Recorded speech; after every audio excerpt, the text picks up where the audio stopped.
Have a motion by Snell, support by Walls. All in favor indicate by saying aye. Aye. Those opposed, pass unanimously. Move on to item 3, public comment. Is there any public comment?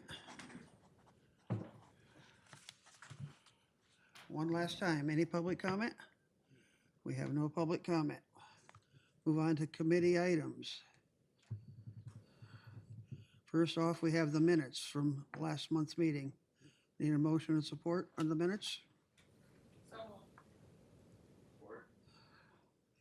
Motion made by Walls, supported by Pulaski. All in favor indicate by saying aye.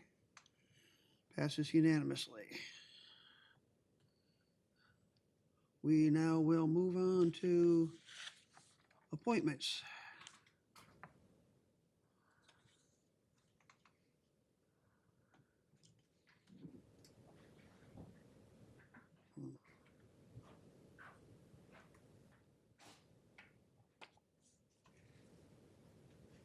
Okay, Material Management Planning Committee.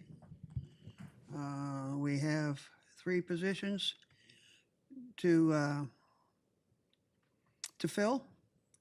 First one is the elected official of a city or village. No application there. We have 2 members at large. Lori Fitzgibbons has applied for one of the positions. Do we have any support for Lori? Nominate Lori Fitzgibbons.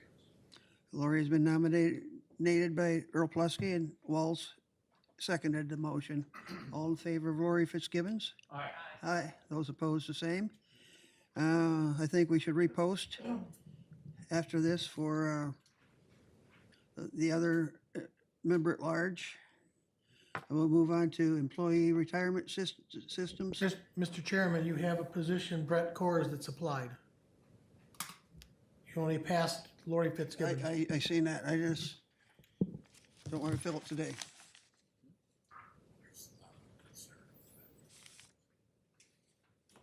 No, wait, see who else we might get to apply. Well, the issue, Commissioner Bear, is that we've spent a year and a half without this seat being filled, and we've asked him to serve. We reached out to him. I appreciate your concerns, but I wish the board would vote him up or down and forward him on Tuesday night.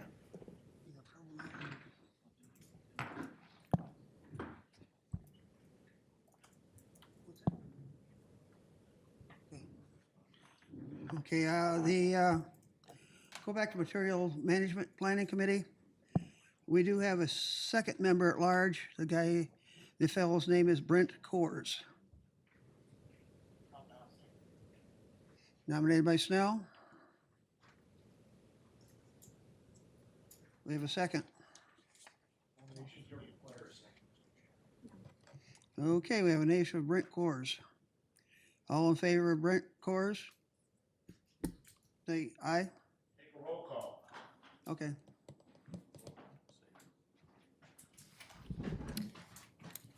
Commissioner Walls, No. Commissioner Pulaski, No. Commissioner Willis, No. Commissioner Snell, Committee Chair Duckham. No, Motion fails. thank you. We will repost that position. Next up, we have a Employees Retirement Systems Board meeting. Danielle Paquette. Nominate Paquette. Thank you. Do a roll call vote on that? Commissioner Pulaski, Yes. Commissioner Willis, Yes. Commissioner Snell, Yes. Commissioner Walls, Yes. Committee Chair Duckham. Yes. Thank you, Board. We'll send that on to the full board, Danielle's application to the full board. We have next the Upper Grand River Watershed Alliance. We'll do them one by one. Jeffrey Snyder is the current member and he is reapplied. Nominate Snyder. We'll do just we don't need to roll. We'll do a aye and a yea or nay vote, all at once. All in favor of Jeffrey Snyder? Aye. Aye. Those opposed? We'll move Jeffrey Snyder's name on to the full board. Second is Sheikha Singe, a current member, and they have reapplied. Nominate Singh. Okay, I'll second that. All in favor? Aye. Aye. Those opposed? Passes unanimously. Third, Kenny Price is a member. He has reapplied. Okay, we got Price nominated. All in favor? Aye. Aye. Those opposed? Passes unanimously. Next position is James Seitz.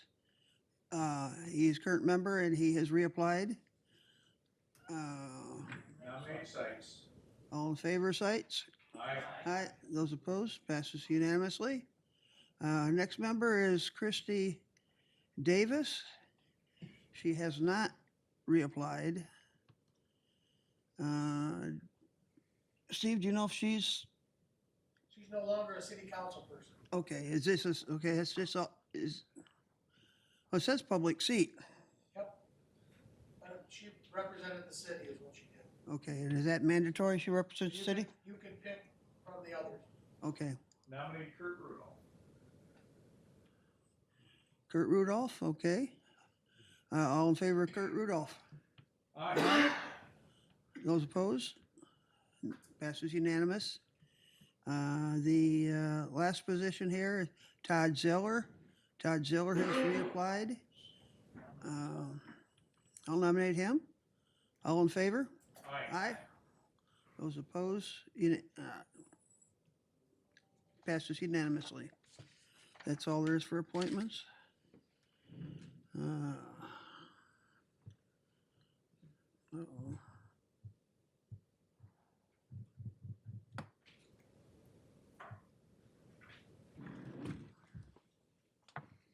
Okay, we'll move on to item C. This is the clerk's semi-annual report. Good Welcome, Sierra. morning. Good morning. Thank you so much, Sierra Soul County Clerk, Register of Deeds. I just wanted to give you a brief update. As clerk, you know, our office is responsible for a wide range of services, both county government operations and the residents we serve, including elections, vital records, court records, jury, and even this board administration duties. I'd like to provide a brief overview, highlight some of our recent work and accomplishments, and discuss a few priorities and challenges moving forward. I appreciate your continued support and look forward to answering any questions. As we look ahead, our office remains focused on several key priorities while also navigating many challenges. And these are affecting clerks across Michigan and the country. First, I'll go into priorities and accomplishments. We continue to ensure secure, accurate, and transparent elections while maintaining public confidence in that process. We've worked on physical security of our election equipment. We meet frequently with our IT department and improve our cybersecurity as well. We also recently updated our election results to be ADA compliant in real time. So as election results came in last Tuesday for the May election, results were ADA compliant as they were coming in. We've also worked on improving efficiency and accessibility of public records through technology upgrades and digitization updates and efforts. We are currently back scanning old records to make those easily accessible. We're also supporting staff training and improving training materials to ensure continuity of operation and institutional knowledge in all of our divisions. We collaborate with local schools and hospitals to allow parents to order birth certificates online, making it easy enough so they don't even have to leave their home if they have a newborn baby. We work with the State Vital Records Office to improve and update our forms. Recently, our marriage license was updated across the entire state, and Jackson County played a major part in those updates. I'm also aware that our CPL portal for the entire state will be changing, and I'm proud to say that Jackson County will be a part of those changes.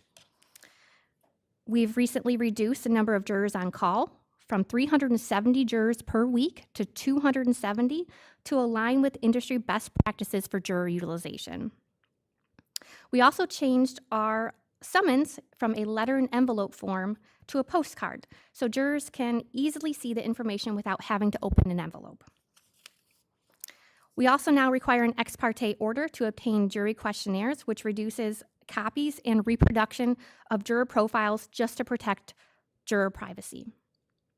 For our elections inspector trainings, we are developing specific chairperson training and early voting training as well. Our May election last Tuesday went very well. Our canvass is underway, and today is the last day for MOVE ballots, which is military overseas voters. So we will hope to finish up canvass tomorrow, and it will be successful. Now I want to go over a few challenges. We have seen an increase in workload. We had major changes in judicial assignments. Circuit Court created different divisions. They created a civil division, a criminal division, and a family division. This impacted many cases. Staff had to manually review hundreds of cases to determine which judge that went to. That took a great deal of time. I'd like to give my staff kudos. We also have seen an increase in case filings, personal protection orders, circuit court pleadings, death certificates, and CPLs, as you can see from the report on your screen. We've transitioned to take over name changes as well, previously filed in the probate court, which has increased our workload. Recruiting and training qualified staff in a demanding public service environment is a challenge. In 2025, our turnover rate calculated 19.23%, 19.23. We continue to manage increasingly difficult state and federal election requirements while balancing limited staff and resources. I want to put this on your radar that new election equipment may be coming soon. We also address aging technology, systems, and costs associated with that. For example, our on-base system, which is our court system, was down for over a week, which means that anyone that filed a document, such as a judgment for divorce, on Tuesday could not pick up a copy until our system worked. So it was a delay in our customer service, unfortunately. And those are factors we need to consider. In closing, I appreciate the opportunity to share my office's progress, priorities, and challenges, and my team remains committed to providing accurate, transparent, and efficient service to the many residents of this county. I look forward to working with you collaboratively with the board as we address some of these upcoming needs, and I'm happy to answer any questions. Any questions on the report? Commissioner Pulaski. Thank you, Mr. Chair, and thank you, Madam Clerk, for being here this morning and for the work you and your crew do. I noted your suggestion that new election equipment is going to be coming soon. Yes. Is that a requirement from the state? Sort of thing? So to answer your question, I am working very closely with the Michigan Association of County Clerks and our lobbyist to ensure that Jackson County and all counties either get that monies at the county level or at the municipal level. So we are working with the state budget and looking at that options. So if there is a mandate from the state that you adopt some new system, we would expect them to also fund I would. that system, yes? Yes. Okay. Just clear that there may be some minor cost on our part, but for the most part, when that comes, we would expect or hope. Yes, and to clarify the minor costs, we would have to purchase a new EMS, like election management system, so the computer and the software and the things like that. But that is a minimal cost in the grand scheme of things. Okay, very good. Thank you. We look forward to your further updates as that proceeds. I didn't have anything further, Mr. Chair. Thank you. Any more questions for the clerk? If not, we need a motion and support to recognize her report. Motion by Snell. Supported by Pulaski. All in favor indicate by saying aye. Aye. Those opposed, passes unanimously. Thank you. Thank you. See you another quarter. Next up, we have finance.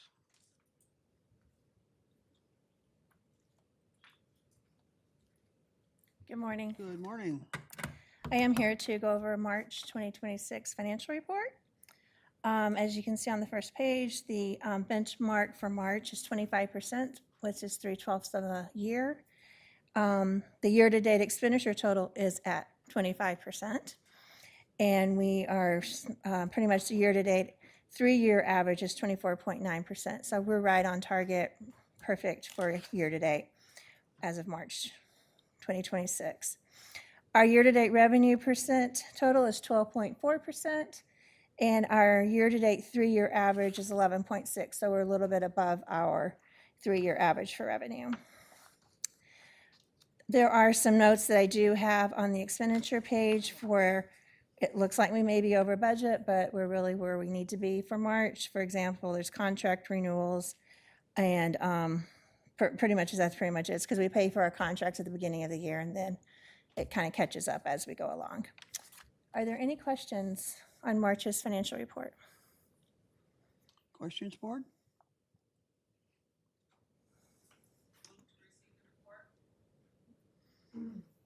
Okay, we had a motion to receive the report. Do we have a second? I will second. Go ahead. Seconded by Pulaski. All in favor indicate by saying aye. Aye. Aye? Okay, thank you. Thank you. Motion passes.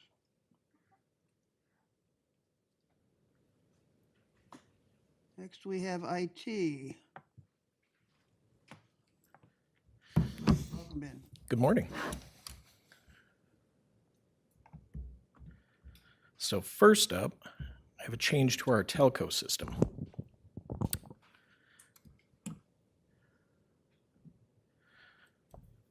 So today we run a MyTel phone system that's been in place for roughly 12 years at this point on the current equipment. The lines that service those, excuse me, the lines that service that equipment that actually bring the telephone service into the county are running under what's called PRI service. It is a legacy phone network, still operates fine, but it is a prior generation of phone service.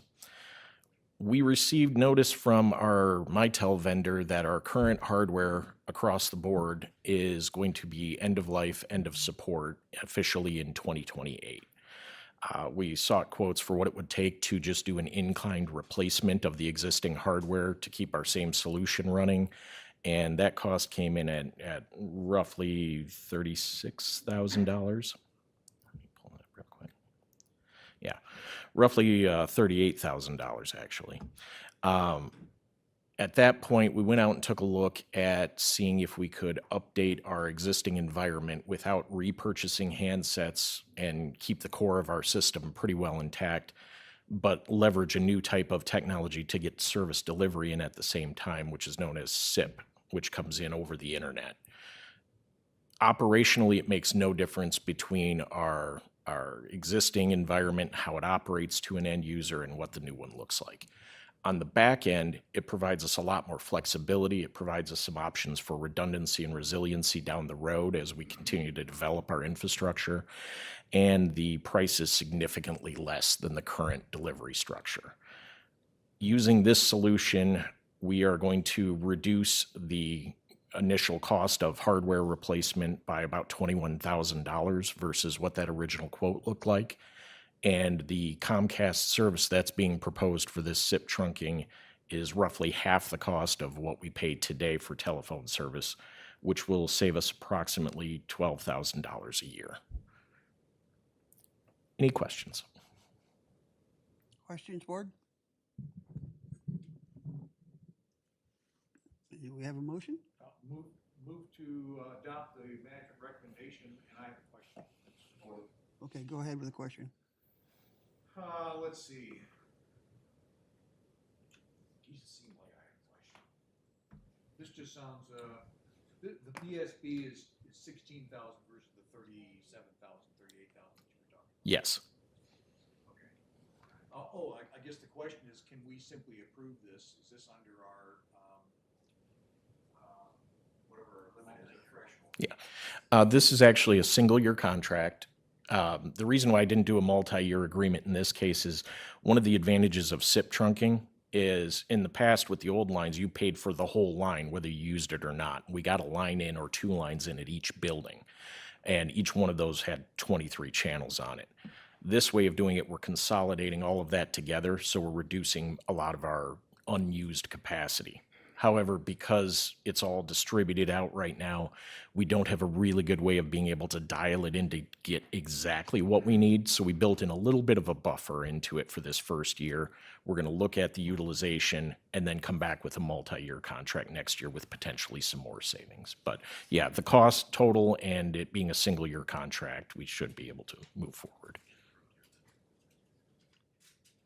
Okay, I'll second that motion, and we'll go to vote. Roll call vote, please. Commissioner Willis, Yes. Commissioner Snell, Yes. Commissioner Walls, Yes. Commissioner Pileski, Yes. Committee Chair Duckham. Yes, Motion passes unanimously. passes unanimously. Thank you. Any more, Ben? Oh, yes. So the next item I have is the Network Infrastructure Enterprise Agreement.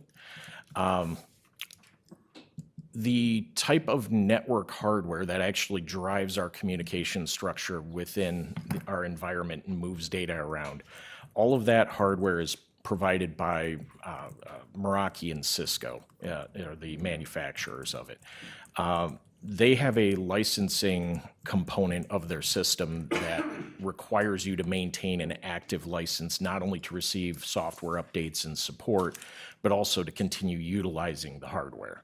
If the license expires, it gets shut off. This equipment was all purchased under ARPA and is approaching the end of its 5-year initial contract term for that license. The hardware is still in good shape and is midway through life cycle. We anticipate, depending on the exact piece of hardware and what's already been announced, we look at between 5 years and 7 years out for the remainder of this hardware life cycle before we need to purchase new equipment. However, we do need to provide for that licensing component. We looked at the cost of just going out and doing a one-time purchase of licensing to get us covered up to a 5-year cost. We also looked at and are recommending an enterprise agreement, which is more of a subscription-based product. And in that case, it is marginally cheaper per year over the 7-year lifespan, locks in our pricing over that time period, so that way when we have to come in and do the renewal, it pushes that next renewal a few years out, giving us a little bit more price insulation for years 6 and 7. And right now, with the way technology pricing has been increasing, normally I would avoid doing a 6 or a 7-year license on any infrastructure. But in this particular case, given the lifespan of our hardware and how those prices have been increasing, anything I can do to lock us in at a lower rate now is really where I'm trying to push towards. So those are the advantages to going to the enterprise agreement. It gets financed over 5 of the 7 years of that contract and should be able to be accounted for in what we've already provided in our capital fund projects. Happy to take any questions on that. Questions, board? Commissioner Pileski. Thanks, Mr. Chair. I'll move the adoption of the management recommendation, and then I have a question, if I can achieve a second. Okay, moved by Pileski, supported by Snell. Go ahead, Earl. Thank you, Mr. Chair. Just verifying this is consistent with your budget for the time that we've approved so far. By itself, it would not be, but with the reduction for the current year on the last board item that I just went through and the next board item, that should cover the costs between the two. In other words, we're not going to blow a budget by adopting this. No. Okay. Thank you, Mr. Chair. Yes, sir.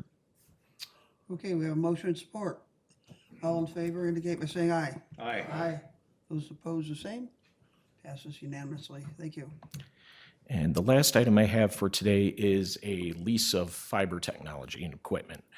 A little bit of a history lesson on this one. I have an interesting perspective on this because I was actually on the other side of negotiating the original build of this contract when I was working for the ISD a few years back.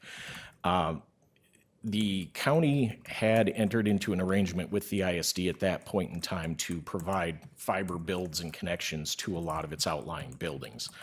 In the case of the county jail and the Elm Street garage, you can see on the map here in brown, that is actually county-owned county-built buried fiber that goes from there to the Torrent facility on Parnell Road owned by the ISD. Today, that fiber really goes nowhere and does nothing. At some point in the past, that contract expired and was not renewed, and instead we pay for a separate Comcast connection out at those facilities, and that bridges the gap back to the rest of our environment.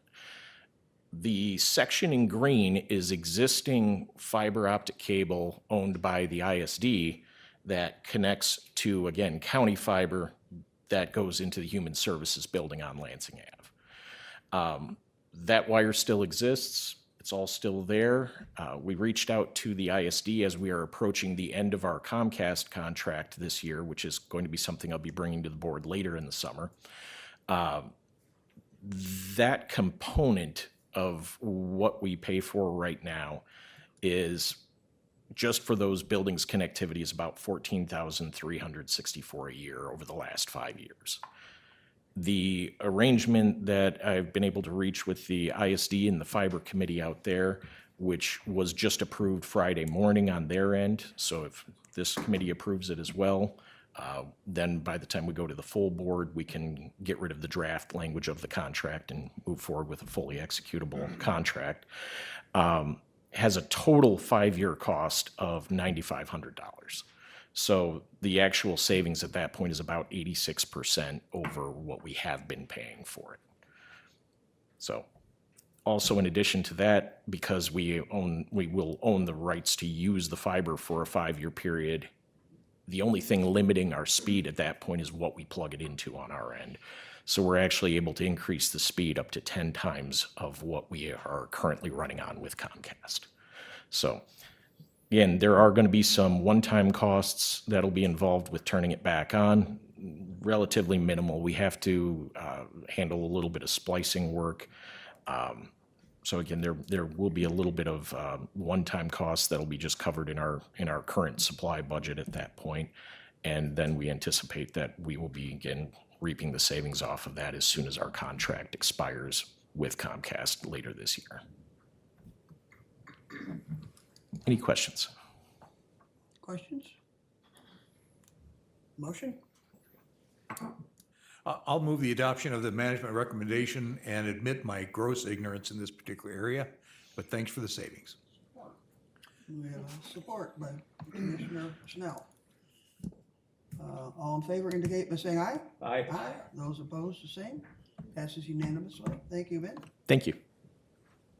Next up, we have the fair report.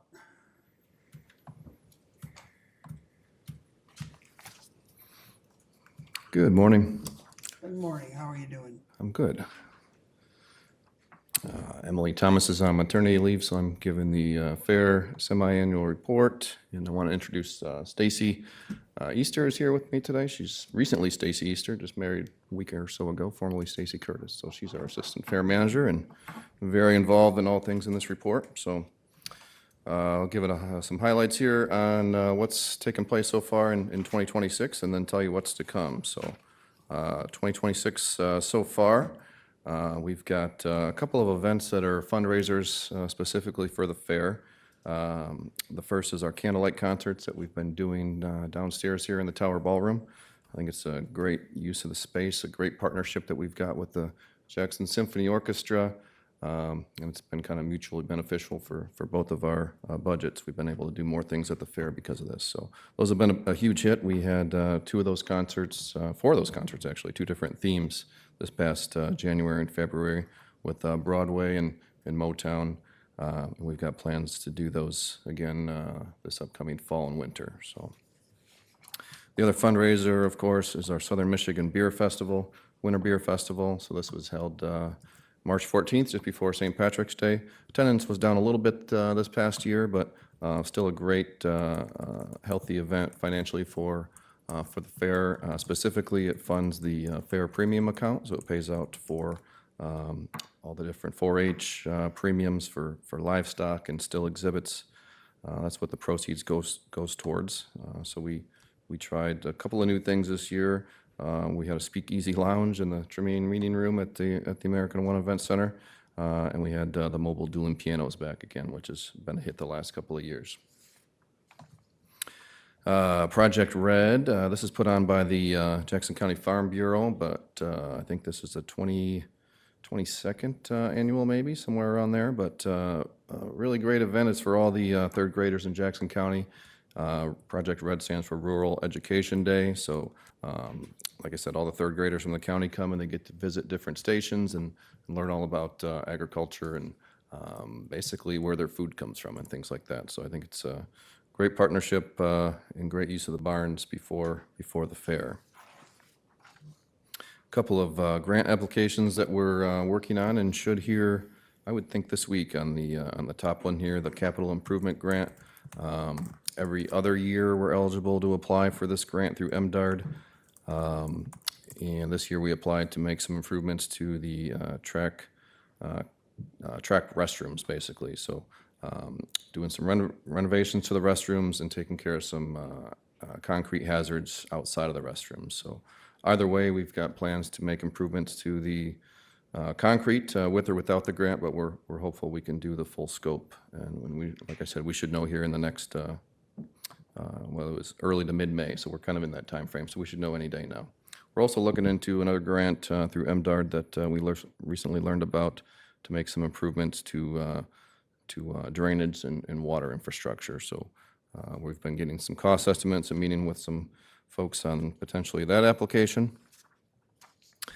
A little bit about Fair Week for 2026, so a little bit later than usual this year, but in line with all the other fairs, we kind of rotate the schedule. So August 9th through the 15th are the dates for this year, and we start off on Sunday, which is our agricultural day. We've got our rodeo that evening. We've got a new rodeo this year. He's from the Coldwater area, but he lives in Arkansas, I believe. We met him at the MAFE conference back in January, but really young, energetic guy, does a great job at promoting. I think he'll be a great partner for us for the grandstand for the first night. We're working with Grow Jackson on something for a farmer's market, which we started doing last year. But Sunday, like I said, agricultural day, it's really more about the barns. The rides open on Monday, so it's setup day for the rides. But there's a lot of animals in shows to see that day. Monday, we are bringing back monster trucks for the first time in a good handful of years, so that should be a great event. It's also Senior Day, so senior citizens are free admission that day.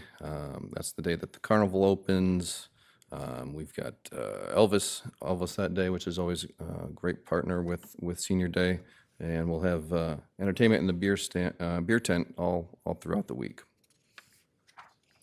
Tuesday, we are doing it's kind of a kids concert. It's a pop summer tour. So we did a Taylor Swift tribute a couple of years ago. This is the same gal that did that. So this is kind of a phase 2 of that, and hopefully we'll get a lot of the same kids that were at that was their first concert. But it's kind of expanding beyond Taylor Swift and more overall pop, so that should be well attended. We've also got some 4-H horse and pony judging. We've got a draft horse show, reptile show, and again, entertainment in the beer tent each day. Wednesday is our superhero day, so we worked with Henry Ford last year on a sponsorship to allow free admission for first responders and medical personnel. So we've got that sponsorships. We've got several sponsorships pending right now, but one for this. We did a Touch a Truck last year. We've got some superhero characters that we bring from the Cascades. And then in the grandstand that night, we've been working with a handful of local churches on a worship night and having different bands from some churches come and take over the grandstand that evening. Thursday is our America 250 celebration.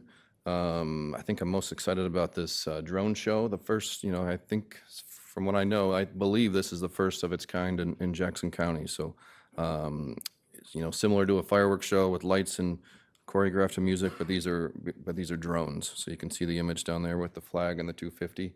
We'll be using St. John's School as kind of the takeoff area, but the grandstand will be the best place to view it from. Really, you can see it from kind of 5-mile radius, but the grandstand and really anywhere on the grounds there will be the best place to view it. But I think it's about a 30-minute show, choreographed to music, different America 250 images and things like that. So really excited about that. It's also our Fair Fun Inclusion Day. We'll work with the ISD and have folks with disabilities come out in the morning, and we have low sensory rides and different things like that that they can participate in. The Rotary Club is our main volunteer corps that day. They're kind of taking over all the different shifts for the beer tent, for golf cart shuttles, all the volunteers that day. Friday, for the third year in a row, we brought back the tractor pulls, so that we hope to grow. It's grown over the first 2 years, and think it'll grow a little bit more again this year. And then we conclude on Saturday with our demolition derby, which is always full in the grandstand. Discounted rides, discounted admission for kids. We've got again more entertainment in the beer tent as well. And then next slide kind of shows the schedule of all the grandstand shows. Most of the shows went on sale this past Friday, all the dirt shows basically, and then our pop show goes on sale in a couple of weeks. So ticket sale are underway now. A couple of the free activities that we try to have around the grounds, in addition to our grandstand shows. So we've got a stingray encounter this year, basically a petting zoo with stingrays. So that is something kind of new and different. I think will be great. Poppin' Penelope, balloons, balloon animals and things like that. Kind of a strolling act around the grounds. She's kind of a regular at a lot of different county fairs all over the country. And then the second year in a row for our foam zone. That was kind of a 2-year agreement that we've got. Very popular last year. You can kind of see the pictures here. That was on the south end of the grounds, and very popular amongst the kids. Our premium book, this is really Stacy's world. She's been very hard at getting this ready to go. It goes on our website this upcoming Friday. So it's basically a catalog that lists all the different categories that folks can enter into the fair, all the rules, all the deadlines. And the deadline is June 26th for any kind of entries. So our office will be slammed over the next month with several entries coming our way.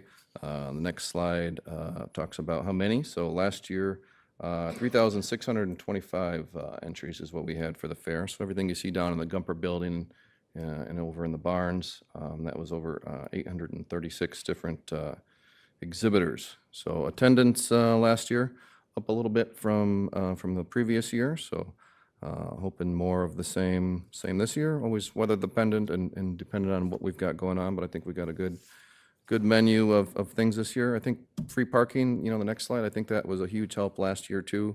So our team was able to secure a couple of different sponsors, always trying to look at ways to make the fair affordable. We've got, food vendors, the costs kind of rise each year. We've got the grandstand shows and admission, but trying to find a way for something free, and parking was a huge hit with that last year. So a little shout out to our sponsors.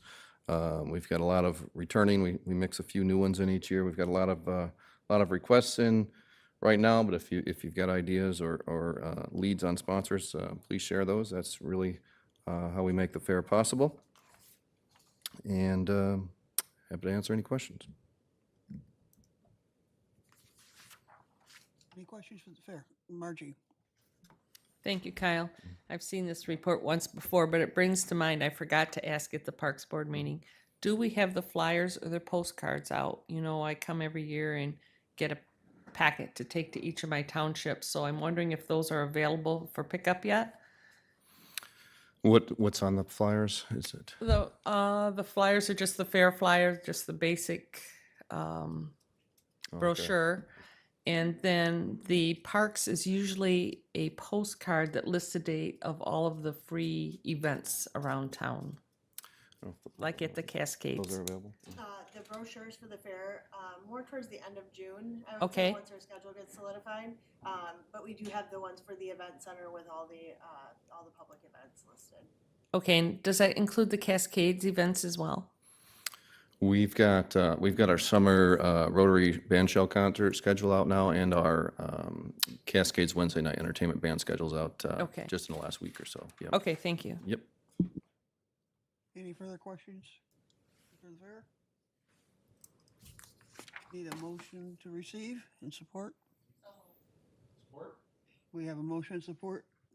All in favor indicate by saying aye. Aye. All in favor? Passes unanimously. Thank you for your report. Got one more. We'll go to Parks, Dog Park Development. All right, this is a recommendation to accept a bid from Jones Construction for the site work on the new dog park at Vandercook Lake. So all the way back to our educational campaign on how the park millage dollars would be spent.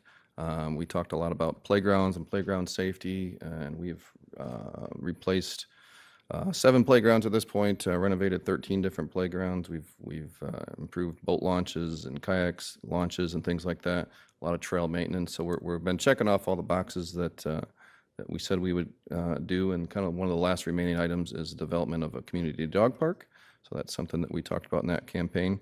It's something that's listed in our 5-year recreation plan and our capital plan for this year.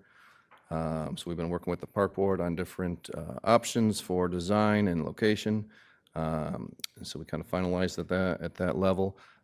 The budget for this project that we had in our capital budget this year is $200,000. So this bid is for $91,000. This is mainly the site work. So the fence installation, concrete work, running a water line to connect to the dog park. And then we've got kind of some separate items that will be separate from this contract for a shade structure, some benches that are shaped like dog bones, things like that. But that's why this is so far below what we had budgeted. But overall, we are still in good shape and on target for what we had budgeted. We got good news on bids here. We got 6 bids, and we're recommending the low bid. And it's someone that we've worked with before and had a good outcome. Questions? Commissioner Snell. Yeah, I'll move the recommendation to the full board. I'll support. Motion and support. All in favor indicate by saying aye. Aye. Those opposed? Passes unanimously. Thank you. Okay, great. Thank you.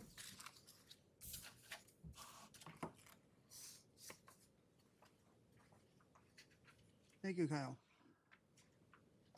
Administrator Controller.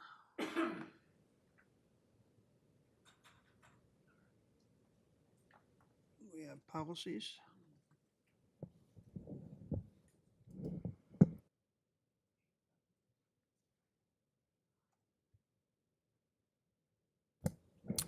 So these 3 policies have been reviewed, and as is our normal policy process, they've been reviewed by the department head and elected officials. We share them with them as well. And there are no recommended changes to these policies, but we wanted to update the date. Some of the dates get kind of old on the policy, so we want to update the dates to ensure that it's current and reviewed and everyone's had an opportunity to see it. So there are no recommended changes to these 3 policies.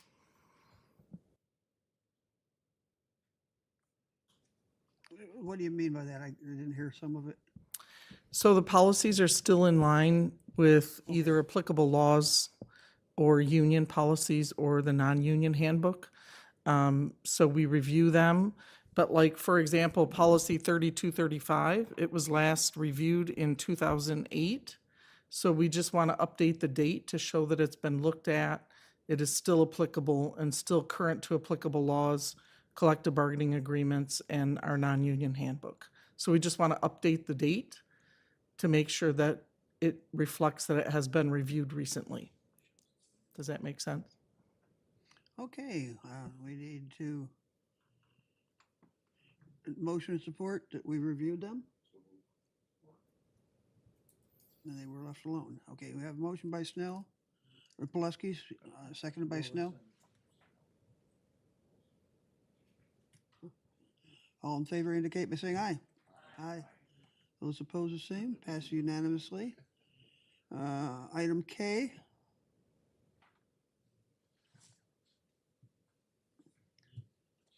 Non-union PTO schedule analysis. I trust everyone's had opportunity to review this. Basically, what we're doing is condensing PTO. Currently, people have to wait, what is it, 15 years to max out. We're changing it, at least we hope to make it, it's not, we're not giving more time, we're just reducing the amount of time you have to work here to achieve that time. Are there questions, concerns?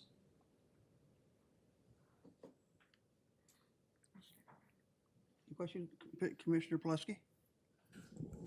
Thanks, Mr. Chair. So I guess my impression is there's a cost of doing this because Opportunity cost.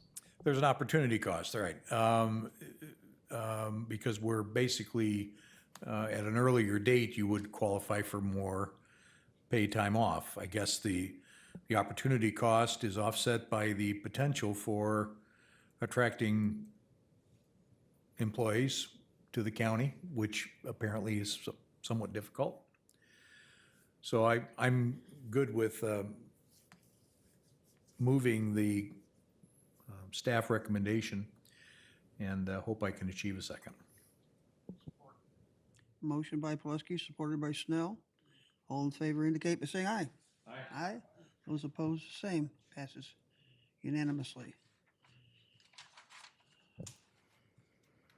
Looks like a good idea, Michael.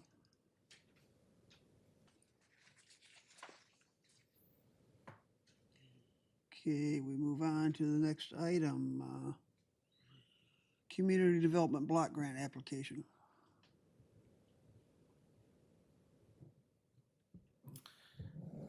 So if you recall, we applied for this last year. We did not receive the funding. There were some modifications that needed to be done to our application. So we are reapplying. The numbers are still the same. We're still getting 400,000 plus, I think it's 87,000 for administrative fees. But we have to reapply. We're reapplying for this.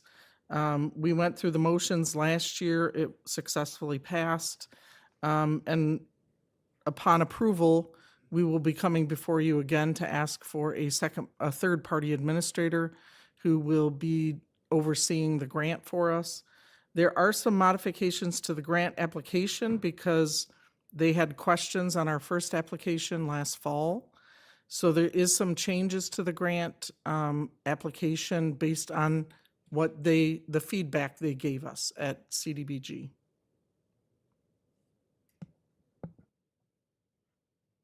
Any questions, board? Do I have a motion and support? Oh, okay. Go ahead, Tony. Thank you, Chairman. My goal with these questions is to make sure we get this grant. I want this to be successful.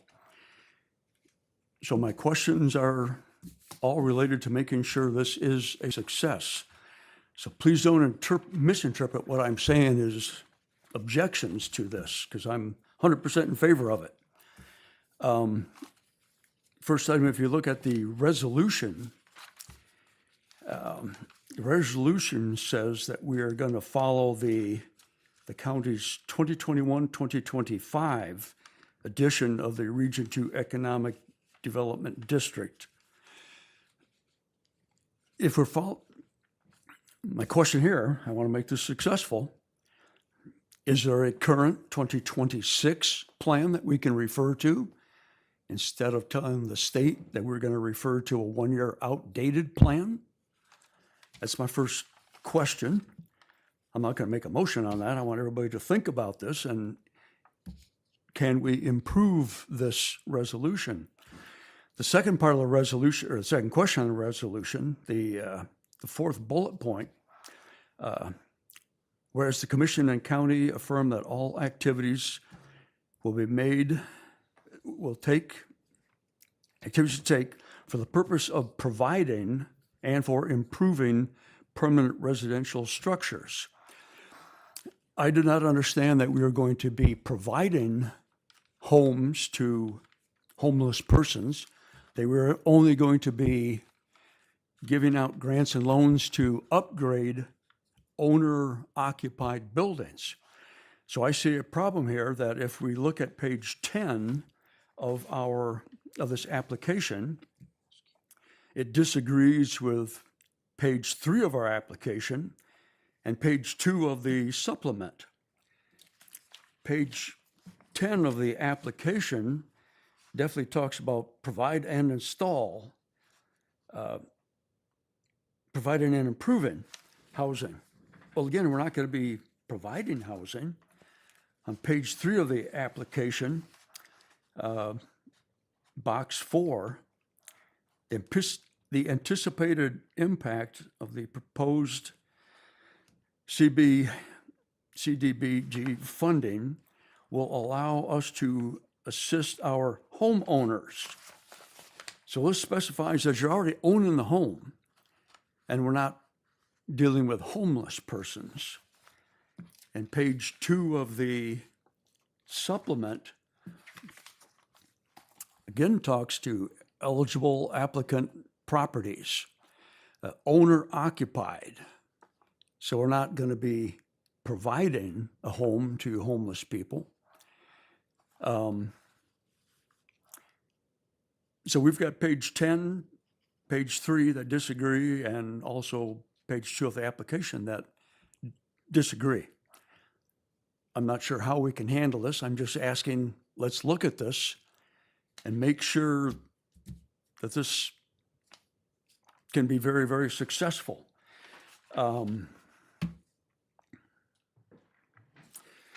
Also, if you look at the resolution, no, I'm sorry, we did the resolution. The public hearing, the public hearings notice definitely states, in the event of displacement, homeowners would be responsible for the arrangements and funding of temporary relocation if required.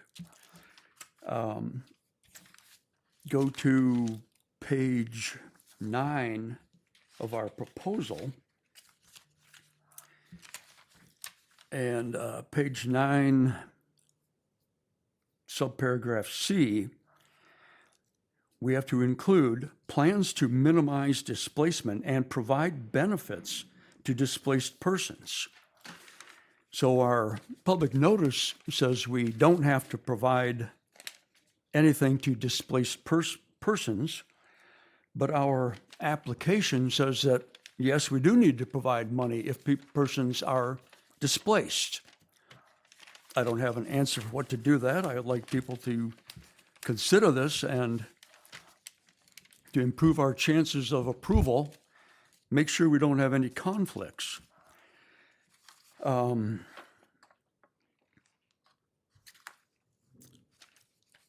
page, the public hearing document, the notification, there are things that we must include. We must, and the public hearing doesn't state this, and it needs to. They need to tell the percentage of this funding that's going to be used for moderate to low income households. We need to add in there someplace that 100% is going to be. We have to include in our public hearing the limits of the financing. And so we do state that up to $10,000 is just going to be a grant, and over $10,000 is going to be a 5-year loan. And if you still reside there 5 years later, the loan will be forgiven. But we also need to include that the upper limit of that loan is $40,000 to be in compliant with these requirements. So I'm just looking to make sure that this is successful. These are issues that I think need to be addressed before we submit this. In the request for proposals, page 4, we talk about the RFP that we're going to submit. I don't know what to do about this, but on page 4, we state that we're going to submit a request for proposals.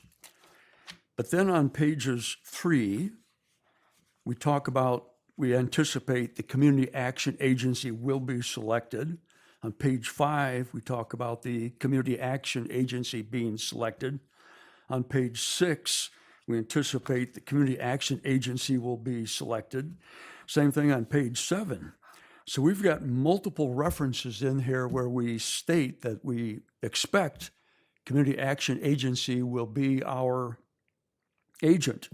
Why would anybody fill out a RFP if we are telling them many times that we are strongly leading? We expect Community Action Agency to be selected.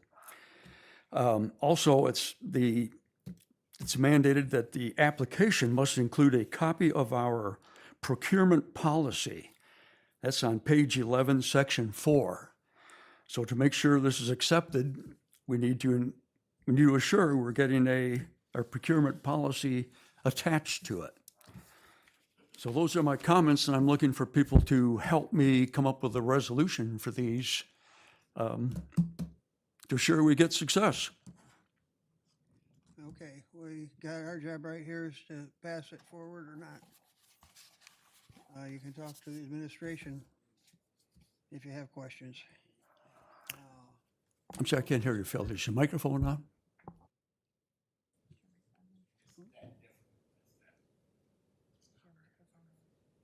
Yeah. Need a motion support on this item? Yeah, motion and support. All in favor indicate by saying aye. Aye. Those opposed, the same. Passes unanimously. We'll move on to item 5, other business. There is none. We'll move on other than claims. Need a motion to support to pay the claims? All in favor indicate by saying aye. Aye. Those opposed, the same. Passes unanimously. And just a second here.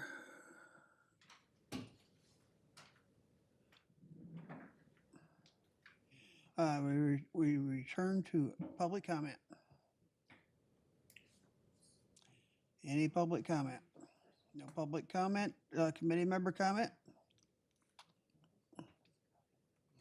No committee member